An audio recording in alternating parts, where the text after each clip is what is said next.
Allah Ta'ala mengabarkan dalam Al-Quran bahwa ada dua sifat dasar manusia, yaitu, apabila ia ditimpa kesusahan ia berkeluh kesah, dan apabila mendapat kebaikan, harta, dia jadi kikir. Surah Al-Ma'arij ayat 20 dan 21. Keduanya adalah sifat dasar, fitrahnya, manusia. Maka ia butuh perlindungan. Jika ia tidak memiliki sifat ini, maka ia akan mengaku dirinya sebagai Tuhan, karena tidak memiliki kekurangan. Allah Subhanahu wa Ta'ala menguji manusia di muka bumi ini dengan 4 hal, yaitu 1. Ujian nikmat. Ketika manusia diberikan ujian kenikmatan, maka cara terbaik yang dilakukannya adalah dengan cara bersyukur kepada Allah Subhanahu wa Ta'ala. 2. Ujian ketaatan. Ketika manusia diberikan ujian ketaatan, maka cara terbaik yang dilakukannya adalah dengan ikhlas kepada Allah. Akan tetapi, berhati-hatilah jangan sampai ria dan pamer dalam beribadah. 3. Ujian musibah. Musibah yang dialami orang yang beriman disebut ujian.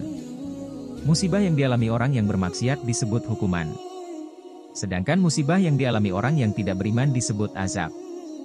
Ujian musibah antara lain gempa bumi, banjir, gunung meletus, ditinggal orang terkasih, wabah penyakit, yang membuat gerakan terbatas, dan lain sebagainya.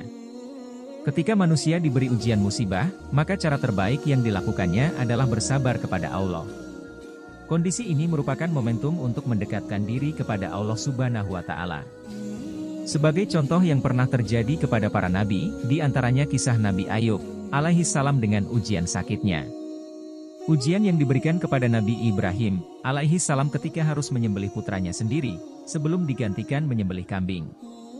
Hikmahnya adalah Allah itu sangatlah dekat. Allah senantiasa bersama orang-orang yang sabar. Lalu, bagaimana cara mendekat kepada Allah? Jawabannya yaitu dengan sholat, maka kerjakanlah salat tepat waktu. Beberapa contoh yang dilakukan orang-orang terdahulu, seperti kisah Rasulullah Shallallahu Alaihi Wasallam yang mengalami tahun kesedihan, yaitu ketika orang-orang yang beliau cintai meninggal dunia. Ketika istrinya, Sayyidatina Khadijah radhiyallahu anha dan pamannya Abu Thalib, lalu beliau menemukan jawabannya dengan salat, Isra Mi'raj. Kemudian, kisah Muhammad Al-Fatih mendapat inspirasi untuk menaklukkan Konstantinopel dengan melakukan salat tahajud berjamaah bersama pasukannya. 4. Ujian maksiat.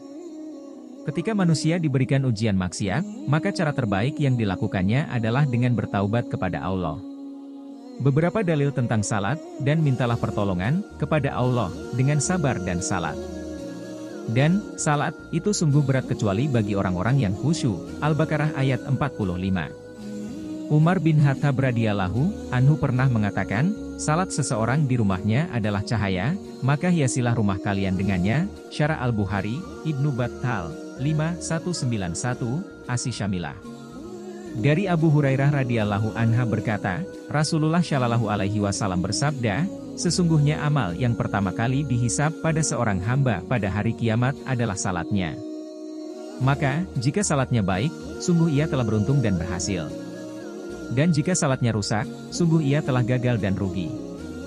Jika berkurang sedikit dari salat wajibnya, maka Allah berfirman, lihatlah apakah hambaku memiliki salat sunnah. Maka disempurnakanlah apa yang kurang dari salat wajibnya. Kemudian begitu pula dengan seluruh amalnya. Hadis riwayat Tirmidzi nomor 413 dan An-Nasai nomor 466. Esensi salat adalah sabar, syukur, ikhlas dan taubat. Maka perbanyaklah salat sunnah. Sinari rumahmu dengan salat-salat sunnah, maka malaikat akan melihat rumah kita seperti bintang-bintang di langit. Momentum saat ini beribadahlah dengan rasa takut kepada Allah. Jangan takut kepada makhluknya, akan tetapi takutlah kepada penciptanya yaitu yang menciptakan makhluk tersebut.